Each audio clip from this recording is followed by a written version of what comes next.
Саламатсыздарбы оқушылар? Отырамыз. Бүгін сабақта кім жоқ? Үйренеміз ба? Олай болса, сабағымызды бастайық. Өткен сабағымызда үшбұрыштарды шешуде косинустар теоремасын қолдандық. Осы тақырыбымызға бүгінгі тақырыбымыз косинустар теоремасын қолданып, есептер шығару болып табылады. Енді сабағымыздың мақсаты осы косинустар теоремасын біліп, есептер шығару барысында қолданып, жетіп меңгеру болып табылады. Енді сабағымызды ары қарай бастамас бұрын топқа бөліп алайық. Менің қолымда үшбұрыштардың түрлері бар, я? Бізде үшбұрыштың қандай түрлері бар еді? Тік бұрышты, я? Алдымызда тұрғандай тең қабырғалы, бірінші топ, екінші топ тік бұрышты үшбұрыш, үшінші топ тең бүйірлі үшбұрышқа бөлеміз. Мына фигураларды таңдай отырып, әркім өз тобына жайғасамыз. Бір-біреуден таңдаймыз.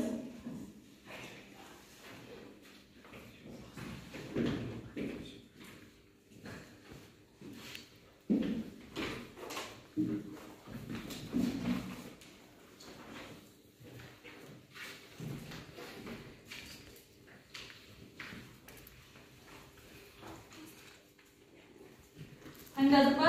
Олай болса қолымызда үшбұрыштар қандай екен? Тік бұрышты, тең бүйірлі, өз орнымызға жайғасайық. Қанекей? Әркім өзінің бір топашын сайлап, өз тобымызды бағалап отырайық. Енді тобымызға бөліп алсақ, ары қарай атаулар кестесі бойынша өткен сабағымызды қайталап, пысықтап, мына кестелерді тобымызбен толтырып шыға кетейік. Бірінші топқа, екінші топқа, үшінші топқа.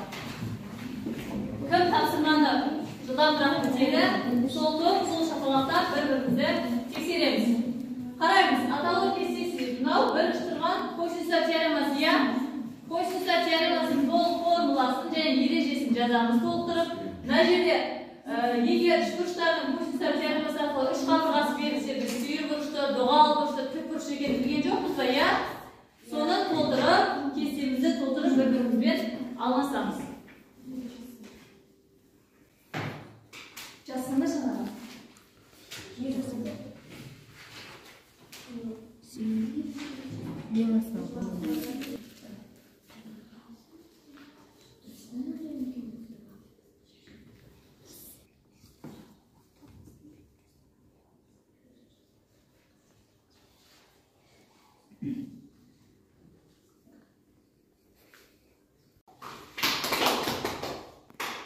Үшінші топ бітіпті.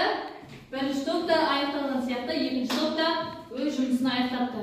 Енді бір-бірімізден алмасу арқылы тақтадан жауабын шығарып тексерейік.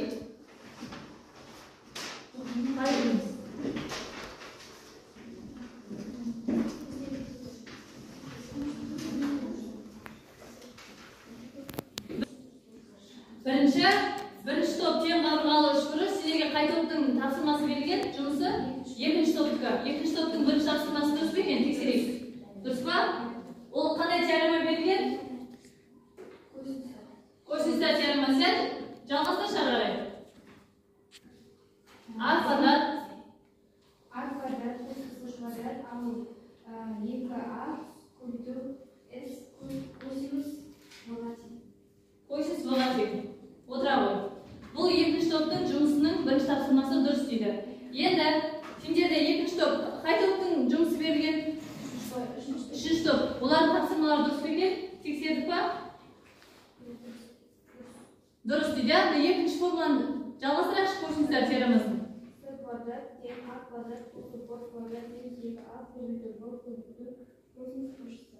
Косинус бұрышыны білдіреді. Демек, бұлардың тобындағы жұмыста дұрыс болып табылады. Отыра ғой. Жақсы. Тыңдаңызшы. Бірінші тапсырма бәрімізде дұрыс келді.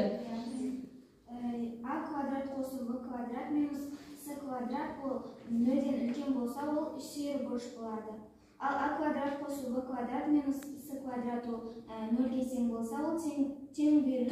Тік бұрышты үшбұрыш болады, я? Сосын? А квадрат плюс в квадрат минус с квадрат ол нөлден кіші болса, ол доғал бұрышты үшбұрыш болады. Өте дұрыс. Жарайсың, отыра ғой. Бұл қай топтың жұмысы еді? Birinchi to'pning жұмысы ekan. Demak, ba'zida 1, 2, 3 to'pda o'tgan sababimizni qaytalaganda durust javob bergan. Har bir medaldan berib qo'yaylik.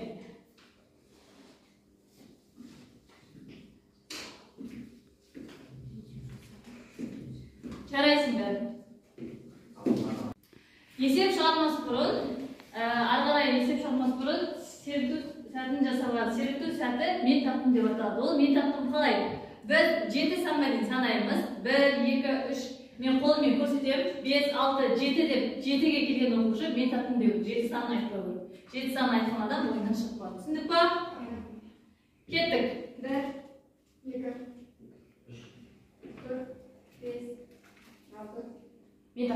Мен таптым. Жарайсыңдар. Қайтадан. Сана. 2, 3, 4, 5. Мен таптым. Қазына. 6. Мен таптым. Қазына ойыннан шығып қалды. Тағы да. Арғай тағы бір ойын жалғастырып жіберейік. 1, 2, 3, 4, 5. 6. Мен таптым дейді. Жарайсыңдар. Серіктеу сәтін жасап алсақ, ары қарай есебімізге кірісейік. Енді 3 топқа жеке-жеке топтық жұмыс берейік.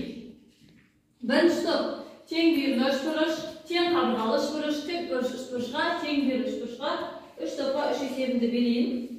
Сол есептерді топтық жұмыс ретінде мына жұмыс парақшаның жанына есептің шығарылуын жазып, тақтаға қорғап шығамыз.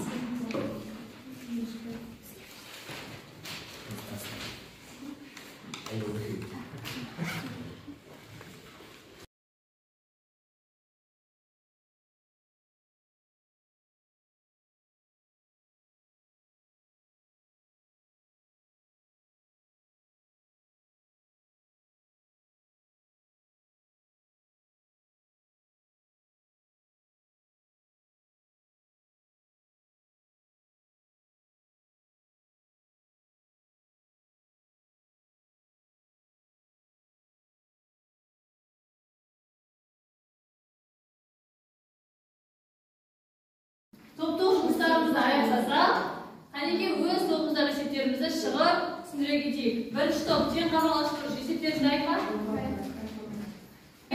Белгілер башын табу керек.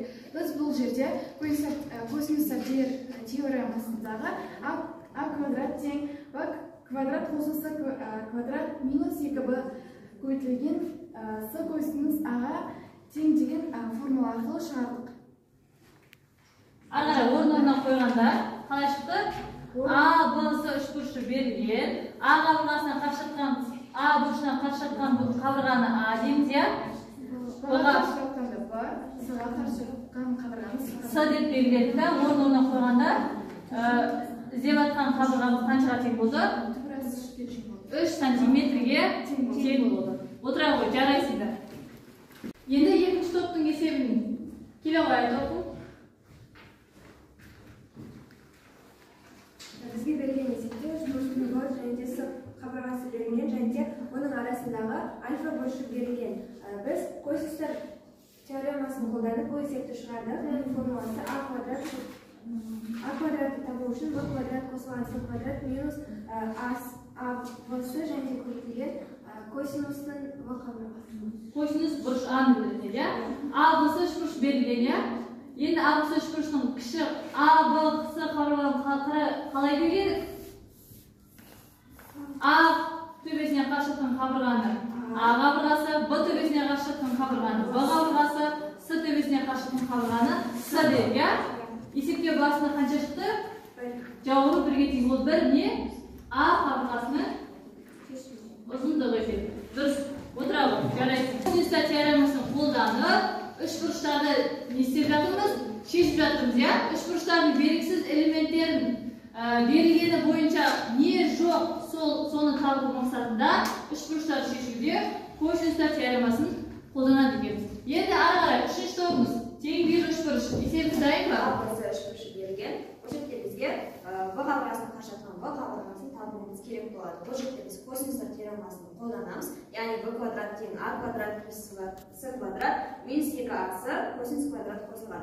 Осы кезде бізге v табанын табуға көмектеседі. Яғни орнына қойған кезде бізге косинус 106 градуста минус 0,27 шыққан болатын. Яғни соны орнына қойған кезде 17-те 9 шықты. Жуық шамамен біз оны 18-де бағамыз. Қабырғамыз 18-де тең. Демек, табаны асты табаны ол кіші қабырғамен берсек, v қабырғасы деген білдіреді, демек бұл 18-де тең. Есебіміз дұрыс. Жарайсың, отыра ғой қазына. 3 топтың да есептері дұрыс. 3 топқа да бір медалдан беріп қояйық. Жарайсыңдар. Болса, сабағымызды ары қарай жалғастыру мақсатында жүптық жұмыспен екі ора жұмыс жасап көрейік. Біз жалпы үш бұрыштарды шешуде косинустар теоремасын қолданып есептер шығардық. Осы үш бұрыштарға келмес бұрын біз үш бұрыштардың қасиетін, түрлерін, аудан табуды біз 8-ші сыныпта өткенбіз. Соларды қолдану мақсатында қазір жеке жұптарына есеп береміз. Сол есептерді шығарып, тағыдан пысықтап аламыз.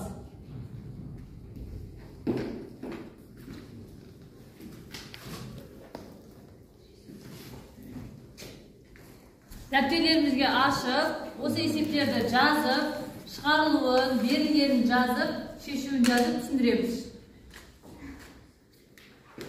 Жалпына бірінші топта параллелограмм берілген екен. Параллелограммның аудан табу формасын қолданып есеп шығарамыз. Екінші есебінде үшбұрыштардың аудан берілген. Аудан арқылы қабырғасын табар екенбіз. Жұптық жұмысымызды аяқтаса, екінші топ аяқтапты. Қанекей, кім айтады? Келе ғой, мына екі жігіт есебімізді шығарып қойды дейді. Қай есеп? Екінші есепті? Бірінші есеп. Айта ғой. Не берілген? Параллелограмм берілген. Параллелограмм беріпті. Параллелограммның қабырғалары беріпті, я? Параллелограмм дегеніміз не еді?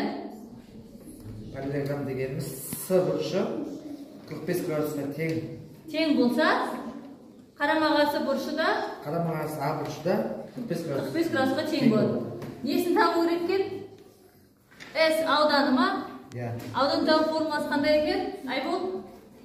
S тең синус альфа деді, я? Орнына қойдыға а қаншаға тең?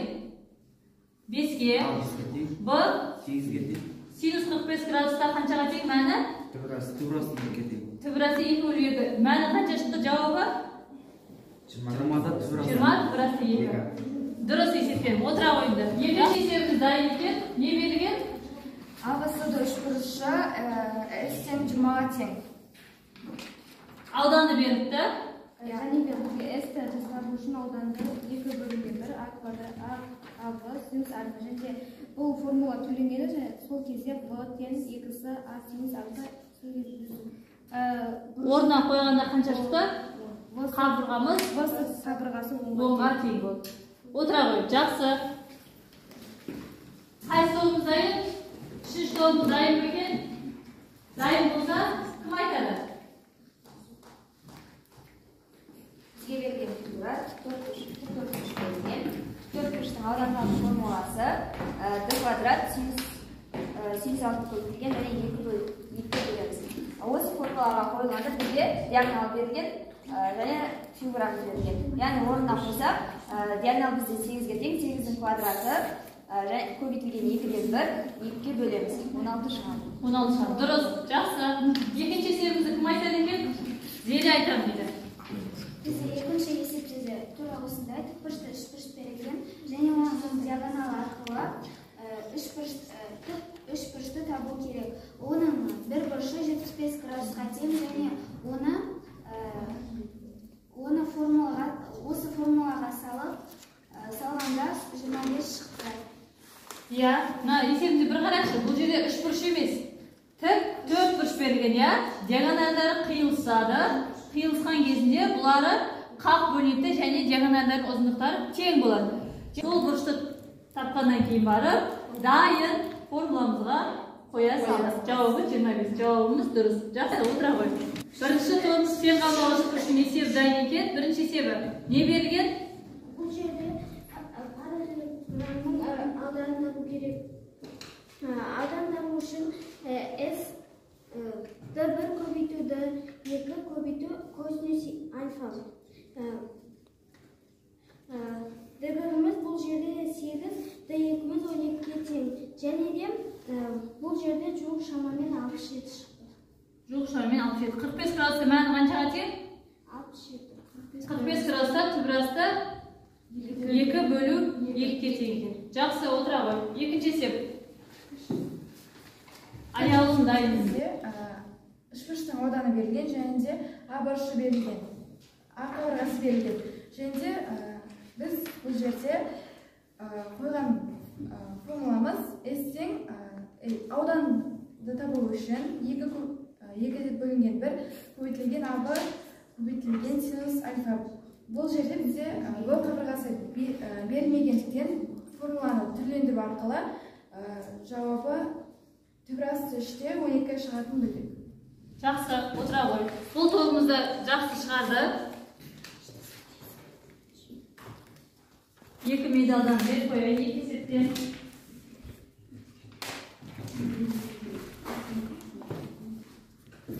Есебімізді шығарып болса, сабағымызды енді қорытындылайық.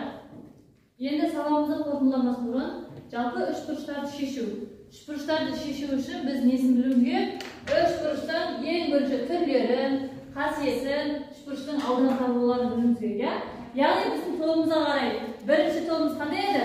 Тең қабырғалы үшбұрыш дегеніміз не екен? Осыған байланысты қасиеттен айтып шығаршы. Тең қабырғалы үшбұрыш деп нені айтамыз? Берілген үш қабырғасы бір-біріне үш қабырғасы тең болады. Тең болатын үшбұрышта тең қабырғалы. Тағы қандай қасиеті бар? Барлық бұрыштары тең болады. Отыра ғой. Жақсы. Тікбұрыш үшбұрыш дегеніміз не екен? Тең болады үшбұрыш. Тағы қандай қасиеті бар тікбұрыш үшбұрышта? Тікбұрышты үшбұрышымыз тең бүйірлі әрі тікбұрышты үшбұрышта бола алады дедік. Тікбұрышты үшбұрышымызға қандай формуламызды қолданамыз? Тең танымал Браво, айтыңыз Пифагор теоремасы қандай теорема? С квадрат тең А квадрат плюс Б квадрат. С дегеніміз не? Гипотенуза, А мен Б тікбұрыш үшбұрыштың катетері деп аталады. Яғни Пифагор теоремасын тек қана тікбұрышты үшбұрыштарды шешуде қолданамыз. Тікбұрышты үшбұрыштың гипотенузасының квадраты катетерінің квадраттарының қосындысына тең. Жақсы, отыра ғой. Келесі тобымыз тең бүйірлі үшбұрыш. Тең бүйірлі үшбұрыш дегеніміз не еді? Жалпы тең бүйірлі үшбұрыш қасиеті сырттай сызылған үшбұрыштары бойынша екі қабырғасы тең үшбұрыш. Екі бүйір қабырғасы тең үшбұрыш. Сосын тұра қойшы. Қандай қасиеті бар еді? Табандағы бұрыштар тең. Табандағы бұрыштар тең болады екен. Отыра ғой. Және де барлық табандағы бұрыштар тең болады. Кез келген барлық тікбұрышты болсын, тең бүйірлі болсын, тең қабырғалы үшбұрыш болсын, ішкі бұрыштардың қосындысы қанша градус? 180 градус. Демек осы үшбұрыштарды шешуде бір қабырғасы немесе бір бұрышы берілсе, біз белгісіз элементтерін табу үшін нені қолдандық? Косинустар теоремасын қолдандық.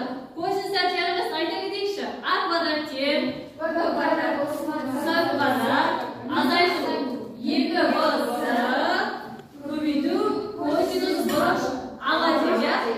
Косинустар теоремасын арға жалғастырсақ, екінші қабырғасын қалай табамыз? В квадрат тең А квадрат қосу С квадрат, ал 2А көбейту С көбейту косинус Бұрыш бұрышына тең. Бұрыш Б-ға тең дедік. Арға үшінші формуласы қандай? Үшінші қабырғасын табу С квадрат тең Гаухар. С квадрат тең А квадрат плюс Б квадрат. азайту 2АБ көбейту косинус бұрыш С-ға тең. Отыра ғой. Жалпы косинустар теоремасын қолдану барысында біз үшбұрыштардың белгісіз элементтерін таптық. Бүгінгі сабағымызда түсініп, үшбұрыштарды шешуде қолданып, мақсатымызға жеттік деп ойлаймын. Мынау талдау ағашы арқылы өзіміз қай жерге келдік, сол жерімізді бояп, аты жөнімізді жазып, маған өткіземіз. Үйге тапсырма, кітабымыздағы оқулықтағы 3-те 12-ші есепті шығарып келу болып табылады.